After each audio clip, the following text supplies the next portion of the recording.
The Word of God is alive and powerful, sharper than any two-edged sword, piercing even to the dividing asunder of the soul and spirit, and of the joints and the marrow, and is a critic of thoughts and intents of the heart.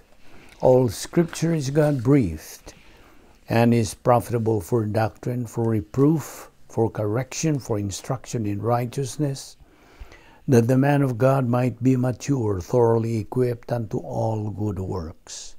Study to show thyself approved unto God, a workman that needeth not to be ashamed, rightly dividing the word of truth.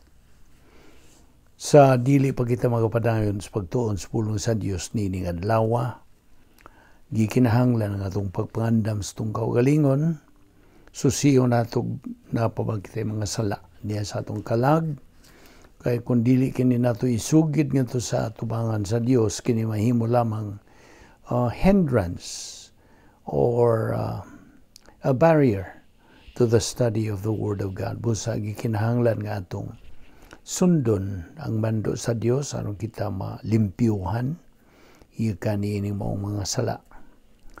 Og by using, of course, the principle of 1 John 1:9, the recovery technique or the rebound technique. Busa kini nagaingon sa in English, if we confess our sins, He, God, is faithful and just to forgive us our sins and to cleanse us from all unrighteousness. Now, alang kanimo, higala, ang dili pa magtotoo, ang imong buhaton, mao ang paggamit niya ng imong free will, aron ikaw makahimos labing mahinungdanong desisyon sa tibok mong kinabuhi, the decision to believe in Christ as your Lord and Savior.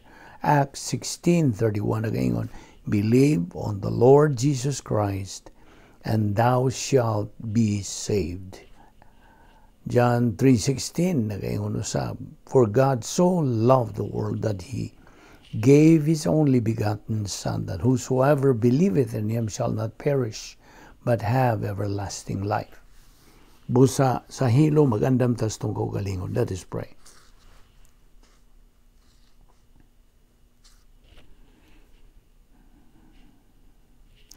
Heavenly Father, we thank you for this opportunity once again of studying your word. May God, the Holy Spirit, enlighten us as to your truth that we are going to study today. Tangtang ang mga babag ni sa mga una, aron kami makapunting lamang sa imong igatudlo kanamo nining adlaw. Kining tanan, among gipasalamatan sa ngalan ni Ginoong Hesukristo. Amen.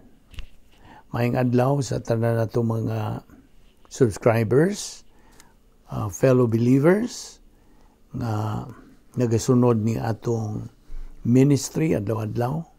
O by the way, aniya pa kita magadupot nining atong tunanan nga giuluhan og decision and purpose of the Christian life. O ang atong duputan nining adlaw mao kining bahin sa integrity of Christ. Kaya ito naman gihisgutan ang integrity of God niya itong miyaging pipila ka mga adlaw karon atong duputan o sab kini. Open your Bibles to Ephesians chapter 5 verse 25. Efesios 5:25. Una sa tanan. The most important area, and in fact, the most dangerous area sa espirituhanong pagkinabuhi, mao ang una nga ang sa adult spiritual life. Now, nisod ka na into spiritual self-esteem, let us presume. O kini, this is tantamount to a personal sense of destiny. Busa, ang una nga tactical objective na nakabot na nimo, and spiritual self-esteem with cognitive self-confidence is enough doctrine nga libot o makatuyok na diha sa imong kalimuot. Circulating now in the stream of your consciousness so that you are now capable of deploying the two problem-solving devices that are very important. Now, just a review.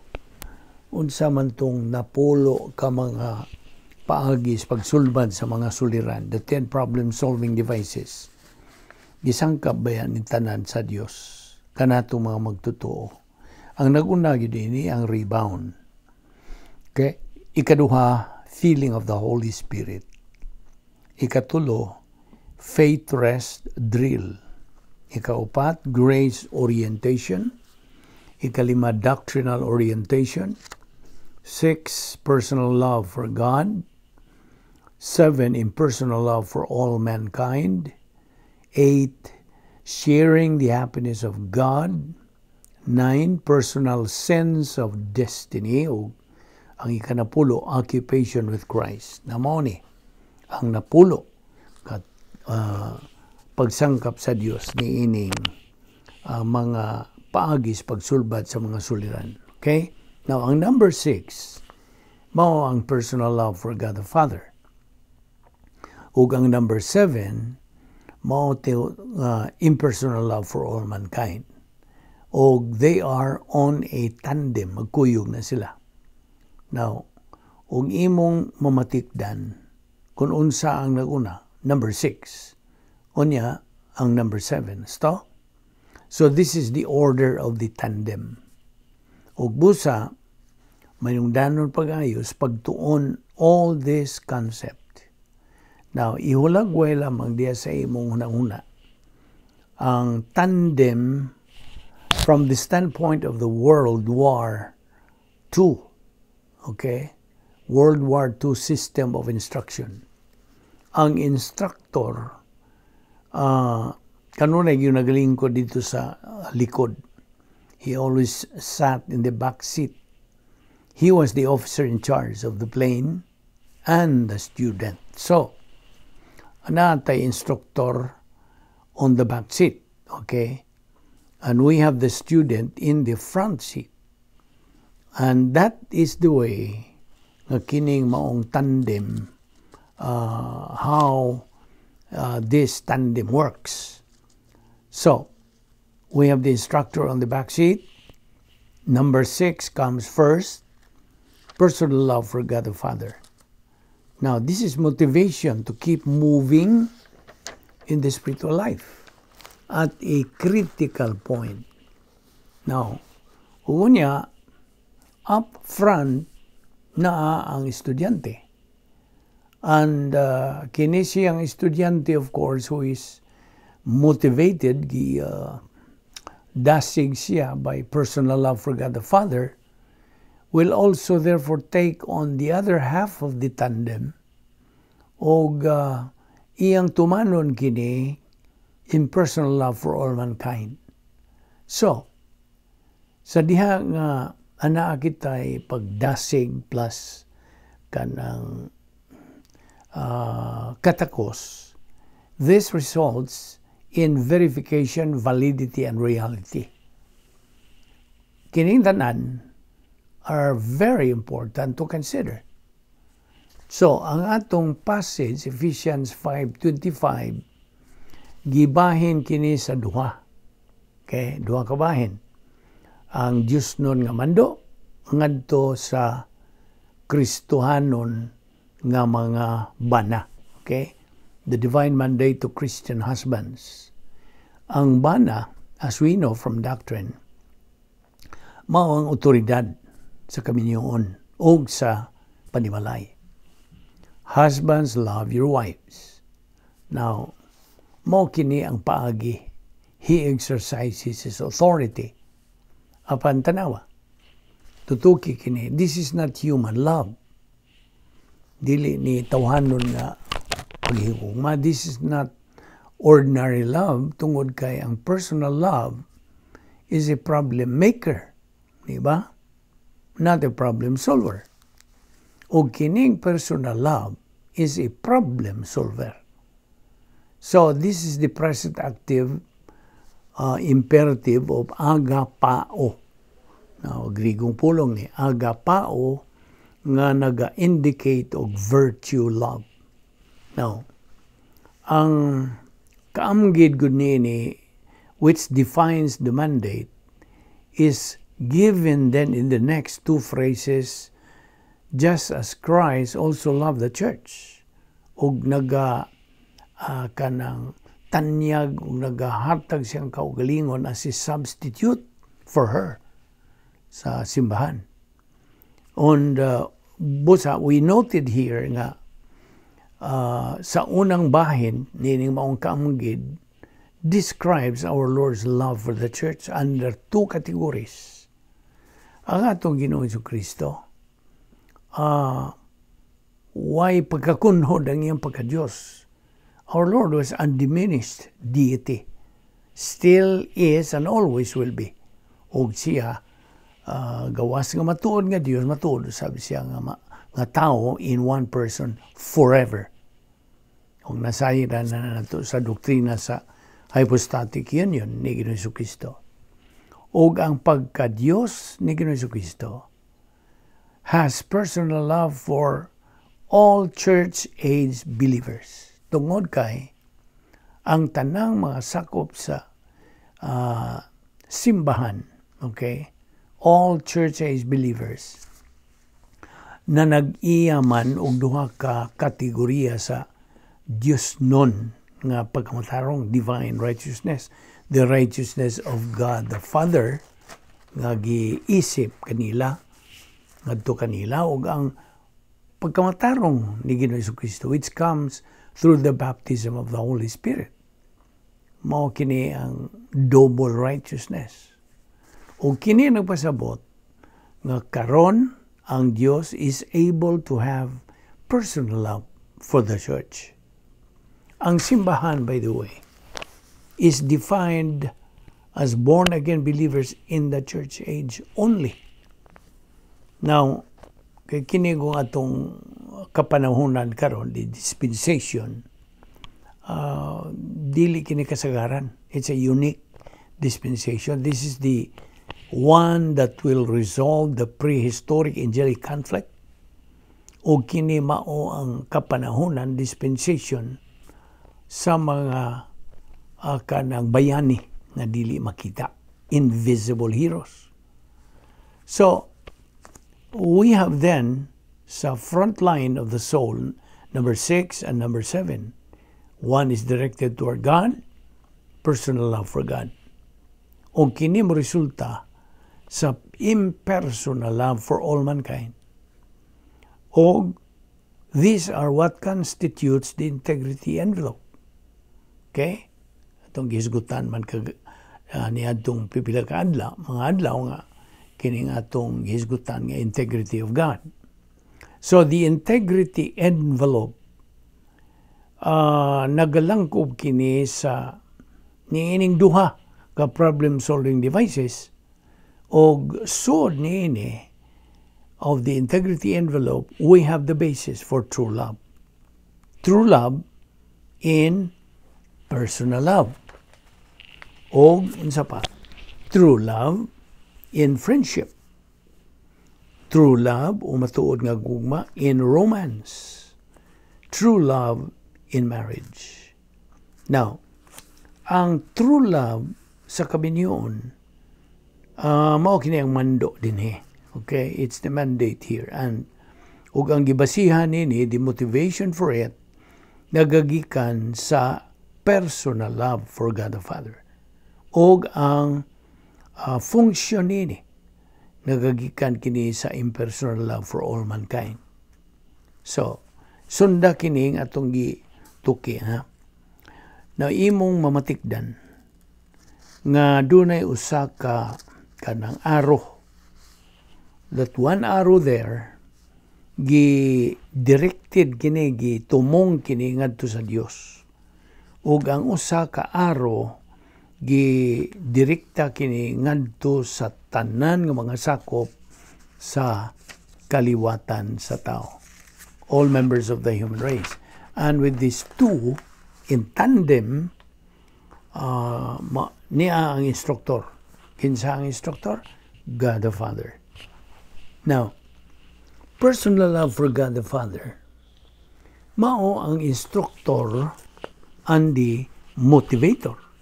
Tigdasig, tigtudlo, and there is the student. Impersonal love for all mankind. Ug paminaw, niining passage nga itong tukbil, ang estudyante mao ang bana. And we will see as we get into the real subject in greater detail before marriage as the background.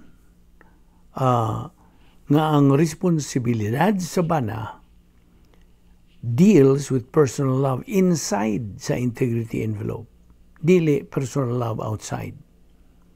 Ang personal nga gugma outside sa integrity envelope, why bertud? It has no virtue.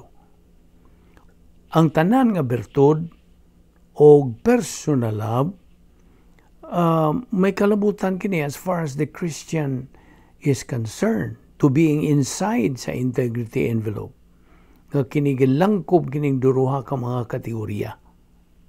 Now, ang pagka-Diyos ni Ginoong Jesucristo, lahi na ni nga istorya. Si Ginoong Jesucristo, ingon nga Diyos, na nag-iya og absolute righteousness. Si Ginoong Jesucristo as God has the same absolute righteousness that God the Father has. Okay? Kay sila, gitawag sa in English o co-existent and co-eternal. And as God the Holy Spirit has, mausab ang divine personal love. God the Father says to God the Son, I love you. O to God the Holy Spirit likewise. Kini nagpasabot nga ang subject nga mao ang Dios nga mahan na nag-iya og hingpit nga bertud. Now, ang tumong, the object also has perfect virtue. Kinsa man ang object? God the Son, ang Diyos nga anak. Ug busa, ang object is God the Son. I love you. Ang Diyos nga mahan, kanunay giyon gahigugma sa Diyos nga anak. And there never was a time, wala gyoy higayon o panahon, billions and billions of years ago. Mao man usab ang Dios nga Espiritu Santo. Ngano man, tungod kay ang tumong mao raman as the subject, perfect divine virtue. So, ang Diyos nga Amahan, by the way, could never say this to any member of the human race after the fall of Adam. Dili na siya makasulti ni anak. Kaya binimo, ang Diyos nun nga gugma, mao kini ang the frame of reference sa unang kategorya sa kaliwatas tao, which is made up of created people. Two of them. Ang unang kategorya, and love was the frame of reference. But itong pagkalaglag sa atong unang ginikanan of our first parents, Adam and Eve, Adam and the woman, now, ana kita'y suliran sa impersonal love, being the only solution to so many things.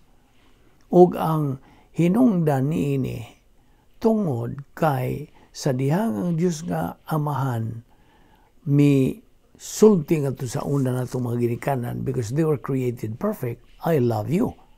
You see? That was before the fall. So, pa sila mga laglag. But once nahitabo na ang ilang pagkalaglag, mo adto na kita to the fact that ang una na itong mga ginikanan as created perfectly, now, I have entered into spiritual death and then eventually regeneration. Sa diha nga sila nalaglag, ang tanang sakop sa kaluwatan sa tao na duhig na nakapanunod na itong ilang pagkalaglag. Kay mao man to'y giingon nato nga kadang na panunod na nato ang ilang sala nga panulundon. Now, ang ikaduhang kategorya is born people.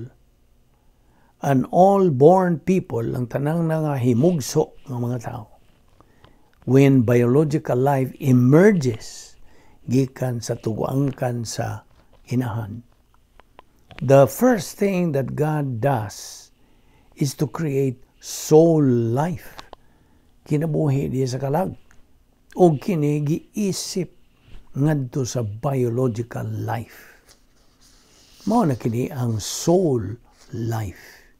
Okay, di ba ni? This is soul life, and kining maong soul life, the real source of it, mao ang integrity of God. Made up of His, righteousness and justice. Justisya o ang iyang pagkamataro. O iya kini, ang pasabot na kong iya, ang Diyos nagaisip ni ini tungod kay, however, after the fall of the man and the woman, ang justisya sa Diyos mauna ang frame of reference. Ug busa, ang justisya sa Diyos has one more function at birth, nga ang pisikal nga kinabuhi nagasugod niadtong higayon nga nahimugso ang tao. And Adam's original sin is imputed, giisip, gipasangil ngadto sa genetically formed signature nga mao nga adun na nakitay gitawag og spiritual death. You see, nagtangag na ta, so to speak. Kainom daw ka sa formula, Adam's original sin plus old sin nature equals spiritual death. Namo na. Karon, ang Dios nga Amahan dili na makasulti ngadto ni bisang kinsang sakop sa kaliwatan sa tao as He could to Adam and the woman before the fall. I love you personally. You say, dili na. Karon, impersonal love na. Tungod, in impersonal love, the subject has virtue. Ang subject, ang nagasulti, ang hingtundan, ana may virtud. You see? But the object is obnoxious in this case. So, sundag yun eh. Ug ang espirituhanong pagkamatay, spiritual death, is an obnoxious status. You see? And it does not change the divine virtue. Dili, of course, dili makatandog. Ug busa, mao kini hinungdan nga we have God the Father and God the Son as well as God the Holy Spirit demonstrating impersonal love toward the human race. You see, ilang ipakita. So, ang espirituhanong kamatayon, mao kini ang status ko, mao na ni ang kahimtang yun, pagkakaroon at physical birth. That is why si Ginoong Jesucristo mingon, you have to be born again. Namo na. Kay sa diha nga ikaw mataw pag-usab, kaangkon naman po ka og absolute righteousness gikan sa Dios. Apan sa di pa ka born again, this is imputed by the way the righteousness of the Father and righteousness of the Son. Apan sa spiritual death, ang unang pagkamatarong that can master is minus R. And in Isaiah 64:6, it says, ang pagkamatarong is as filthy rags. You see? Mahugaw nga trapo. Now, kita, in spiritual death, total gyud tawa, gyud tayo mahimos tong kaugalingon. We are totally helpless. We are totally separated from God. Yato bang pagkalaglag na sa atong unang ginikanan. So kita nakapanunod sa ilang kahimtang, mga spiritually dead, although physically alive. So we are totally separated from God in a state of total depravity. Ano siya sabot? Ang total depravity, ang imong pagkahingpit nga way mahimo sa mong kaugalingon, pagluwas sa mong kaugalingon. Total helplessness to do anything about it. Apan ang Diyos, dihay gihimo ang Diyos, bahin niya na. Ug sa iyang impersonal love, John 3:16 nagaingon, sa corrected translation, for God loved the world so much. That's impersonal love. God is absolutely perfect. Apan ang kalibutan is made up of born people, all born spiritually dead. Tanan. Therefore, ang gugma sa Diyos, God loves the world so much that He gave His Son. Mautoy pinaskuhan sa amahan ngadto sa anak. Ngadto sa kaliwatan sa tao. Ang iyang bugtong anak mo iyang pinaskuhan. He gave His uniquely born Son that anyone who believes in Him shall never perish but have eternal life. Mao kana ang impersonal love sa Dios alang sa tanang katawan. Then, dito sa cross, imong makita nga mao kini ang pinaskuhan, and this is what we generally associate with Easter. So here is Christmas and here is Easter. Now, dito sa tiilan sa cross, the crucifixion of our Lord, ang Diyos kamahan, mipadayag, He demonstrated His own love toward us. Mao na impersonal love toward us. Impersonal love toward us, spiritually dead, kitang tanan. In that, while we were yet sinners, si Ginoong Jesucristo namatay ingon nga puli alang kanatong tanan. Ang tanang mga sala of human history, didto gi kanang iyabog yun, gidakdak, gipasangil nga tukang Jesucristo on the cross, o gihukman. Mao nay impersonal love. Ang Dios nga bahan, dinhay personal love ngadto sa Dios nga anak, tungod kay hingpit man siya in his humanity as he was in his deity. Ug busa sa diha nga ang Dios nga mahan miisip sa tanang mga sala sa human history ngadto kang Jesucristo dito sa cross. Now we come to the principle nga that is involved in our passage. Ang prinsipyo o ang doktrina nga naga-interpret ni ining maong kaamgid the last half of Ephesians 5:25. Ani as Ginoong Jesucristo diha sa cross, si Ginoong Jesucristo sa iyang pag-adto sa cross as true humanity, tungod kay iya mangi-deploy ang flat line of His soul. Numbers 6 og number 7, problem-solving devices. Og busa, He was inside. Dito siya sa sulod sa integrity envelope. Og dito sa sulod sa integrity envelope, that's our Lord Jesus Christ, siya una sa tanan. He first of all, problem-solving device number 6. He had personal love toward God the Father. That was his motivation. Mao katong nagadasig kaniya. Dito siya sa cross, na nag-iya sa impersonal love ngadto sa tanang katawan. Now, giyon sa man nato pagkasayod ka na. How do we know that?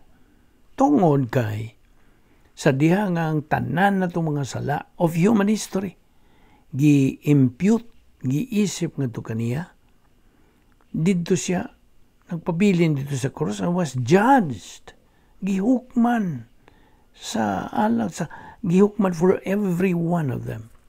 Mao to. nag-aago na sa Ginoong Kristo dito. Pasayloan sila, masayod sila gibuhat. Giuhaw ako, sa pa iyang gipamulong. Paminaw. Mao kini ang isyu nining maong passage. And this is the issue that is rarely seen today. Rarely. So that ang persona who does not create in his own soul an integrity envelope from number 6 to number 7 battalions. O when he does not have these, diha sa flat line, wa siya integrity envelope. Ug busa, everything that we will know about sa kaminyoon, kini, it's disastrous. Disastrous. Marriage as a problem-solving device is not a factor at all. So, marriage is a problem manufacturing device. Sabot ka?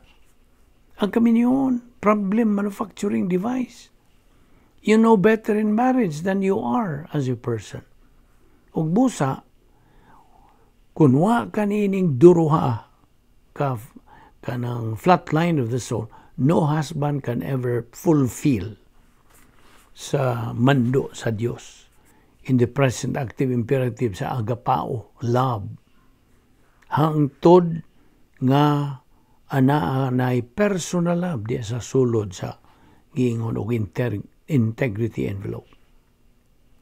Now, ang babay, ang asawa, wala ba mandui sa paghigugma siyang bana? Wala. Kung balikon, the woman, the wife, is never mandated to love the husband. Why? She is a responder. Tigtubag lang siya. The wife is mandated, wives, respect your husbands. Mao ni mando. No, karon pagkatingali magadungog ni ini, na I hope mabuka ka ni ini kay mao ni mando sa pulo sa Dios, mao ni gisulti sa Dios. Wives, respect your husband sa iyang pulong. And that is the highest form and the most romantic form of love nga mapanag-iyas usa ka babae ngadto sa iyang pagkaminyo. Okay? That's the highest form, the most romantic form of love that a woman could ever have in marriage. Why makalabaw pa niyan? There's nothing greater. Kaya ang pagtahod, respect, is the highest form of love. Gusto? And she will never actually have that love for man hangtod he fulfills his part. Now, ato ragong hisgutan diha. Let's get some background of all this. Ang unang bahin ni ining maong kaamgid nagahulagway sa atong our Lord's love for the church. Sa iyang gugma ngadto sa simbahan under two categories. Sa iyang pagka-Diyos o sa iyang pagkatao. Sa iyang undiminished deity way pagkakunhon nga pagka-Diyos. Si Ginoong Jesucristo nagahigugma sa Diyos nga Amahan personally from eternity past. So, he had the equivalent of the sixth problem-solving device invented in heaven. Mga bilyon ka mga tuig na milabay. Then there is, of course, ang pagka-tao ni Ginoong Jesucristo in hypostatic union. Ug dinhi, we have the explanation of the pertinent analogy ni ining maong passage. Ephesians 5:25, mo kini ang pagkatao ni Ginoong Jesucristo. Ang pagkatao ni Ginoong Jesucristo naga-deploy sa tandem problem-solving devices on the flat line of his human soul. He had the integrity envelope. Okay? Ang numero size nga problem-solving device nga maong personal love for God the Father. And that was his motivation all during the first advent. Tibuok niyang pag-anhi din, unang pag-anhi din sa kalibutan. And then, the incarnation, the dispensation of the hypostatic union. Ang tandem problem-solving device mo ay nagapurma sa virtue envelope, nga diin nagalihok ang personal love o inubanan sa virtud. It is the source of virtue in the spiritual life. Mao kini ang iyang tinubdan. Sa diha nga manag-iya ka na nining duruha, you have escaped for the moment any possibility of the adult believer entering into a rapid decline, a retreat into a loser believer. Now, imong mamatigdan nga ang personal nga gugma in the human race is virtue dependent. Nanginahanglan kini ubertud nga nagkahulugan nga ang personal love iya lamang maangkon ang iyang bertud gikan sa tandem nga problem solving devices. Sunda yun Muwaon niya kaspassing din Now, ang personal love for God the Father, ikapila man sa problem-solving devices. Number 6, okay? Ang personal love for God the Father provides virtue motivation for the integrity envelope. Ang impersonal love ngadto sa tanang mga katawhan nagasangkap kini og bertud, meaning katakos alang sa integrity envelope. Now, ang pagkatao ni Ginoong Kristo then in hypostatic union, dinay personal love sulod sa integrity envelope even before the church, the body of Christ, the bride of Christ came into existence. Sa pamutungha. So, therefore, it is very significant nga ang dispensation, that short dispensation that precedes the church age is the basis mo kini ang basihan sa talagsaon nga espiritual ng kinabuhi sa church age. There has never been anything like it before. There will never be anything like it after sa banhaw sa simbahan, the resurrection of the church, otherwise called the rapture. Now, there was nothing like it dito sa daang pakikisaad, and the ordinary believer na nag-iya siya sa sama usab nga equal opportunity nga iyang matuman, he can execute kining espirituanong panginabuhi. And not only does he have the opportunity, kundili, kini naghulugan nga he becomes an invisible hero. Ang invisible hero tuod, ana kining greatest service that can ever be rendered to God in all of human history. Now, greater service than Moses, greater service than David, mas labaw pa. Kaysa mga propeta niya itong karaang panahon, the greatest of you live in a unique dispensation. Talagsaon kinirabang panahon nga diin aniya kita. Nagapuyo. We are in a unique dispensation. It is absolutely fantastic. Usa sa mga paagi in which it is dramatized is niining bersikulo ha. For there is a verse that ever shows up a man as a loser or a man as a winner. It is the fulfillment of the principle. Ang yung pagtuman niining prinsipyo, husbands, love your wives, as Christ also loved the church, and gave himself as a substitute for her ecclesia. ecclesia, ang called out ones. The word for church is ecclesia. O it is in the feminine gender. Now, sa diya nga sige ng Kristo dito sa cross, iyang gi-demonstrate kining maong kanang fantastic principle. Iyang ipakita, ipadayag ni Ginoong Kristo on the cross. He had personal love for God the Father, and it started out with the statement on the first Christmas Eve in human history. Hebrehanon Kapitulo 10, naga-record niini nga unsay gisulti sa atong Ginoo. He said, "Behold, you have given me a physical body." Namo to. Kay ang Diyos nga Amahan, miisip, created soul life, and had imputed it ngadto sa biological life. Og dungan niya to, iyang giisip ang espirituhanon, tawhanon nga espiritu, human spirit. So, si Ginoo Kristo na tao gihimugso. As Adam was created. Adam was created perfect. Basta? Hingpit ang iyang pagkabuhat niya.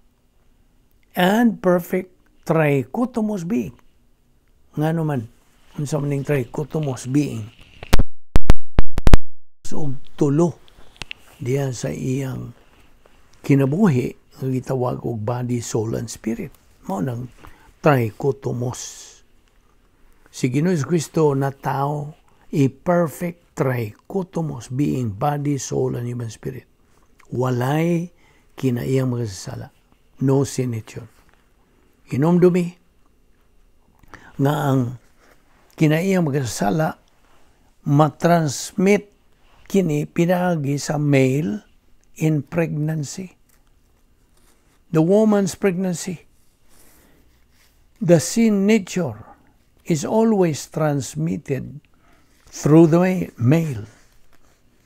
Now, ang katong pagkatao ni Ginoong Kristo, warabay laki nga nahilambigit. No male involvement.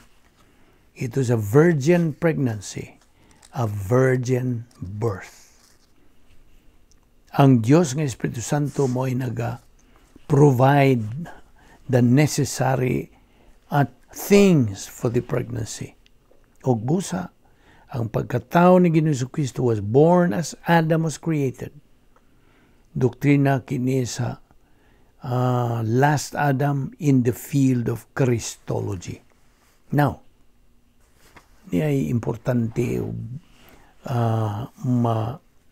kanang mahinungdanon kayong butang. Si Ginoong Kristo sa iyang pagkatao, migamit every one of those problem-solving devices, minus 2. Si Ginoong Kristo did not need in his humanity rebound, of course. Nga naman, he did not sin. He did not need occupation with Christ, number 10, problem-solving device, tungod kay he did not sin. Iyang gigamit ang ikapito nga problem-solving device on the flat line of the soul. Iyang gigamit ang una, duha ka power options to grow in grace. Iyang gigamit katong duha ka power options so that siya nagatubo in wisdom. Wisdom is the maximum metabolized doctrine nga nagatuyok-tuyok na diha sa 7 compartments sa iyang stream of consciousness. Diha siya ay kaalam. Diha siya ay pagkapuno sa Espiritu Santo. Kaya ang Espiritu Santo mao man ang iyang magtutudlo. Napunan siya sa Espiritu Santo gikan siyang pagkahimugso. The wisdom was the whole realm of Bible doctrine as we know it. Og iyang nakatunan kini even before it was ever reduced to writing sa New Testament canon. Apan iya kini nakatunan, and therefore the 2 power options, He functioned under the three spiritual skills. Ano sa man tong three spiritual skills? Spiritual self-esteem, spiritual autonomy, o spiritual maturity. Function siya nato. He functioned under the feeling of the Spirit. He functioned under the metabolized doctrine nga nagatuyok-tuyok na diha sa iyang panimot. O he deployed on the flatline of his soul ang 8 ka problem-solving devices. Niadtong una nga 3 ka oras samtang nagabitay siya, gilansang siya sa cross. Gibiyay siya in every possible way. He was beaten, gibunalan nila, gisukmag nila, gikulatan nila. He was lugged. He was spit on, giludan nila. Therefore, what did he say on the cross? Noon sa man, Amahan, pasayluwa sila, wa sila masayod, sila lang gibuhat. Mao na impersonal love for all mankind. Paminaw. But the greatest manifestation of impersonal love for all mankind, mao kadtong sa diha nga ang Dios gamahan called for the print out of all sins of human history in one prom chip. O kadto unsa giisip katong tanan ngadto kang Ginoong Jesucristo on the cross, and all of them were judged. Gihukman. Manungdanon kayo kini, all of them. Every sin of every person in human history were imputed ngadto kang Ginoong Jesucristo sa cross, samtang nagbitay siya sa cross. All of them were judged. Gihukman. And finally, ang atong Ginoong Jesucristo, He declared, Tetelestai, it is finished. Magampo ta. Balaan na mo nga Diyos, nagapasalamat kami kanimo, ni imong kamatuoran, ni imong itudlo ka namo. Unsa kami nung danon di ay, ni ining mga butanga, pagtuon sa imong pagsangkap sa tanan na mong ikinahanglan. Kaniadtong wa pang tanan, bilyon ka mga katuigan imo na kining gisangkap. Kining napulo ka mga paagi sa pagsulbad sa mga suliran. Kung naara ka namong mugamit ba kami niini o dili. It's a matter of choice. Salamat o Diyos ng tanang imong pagsangkap ka namo. Aning free will nga mong ihatag. Kagawasan sa pagpili.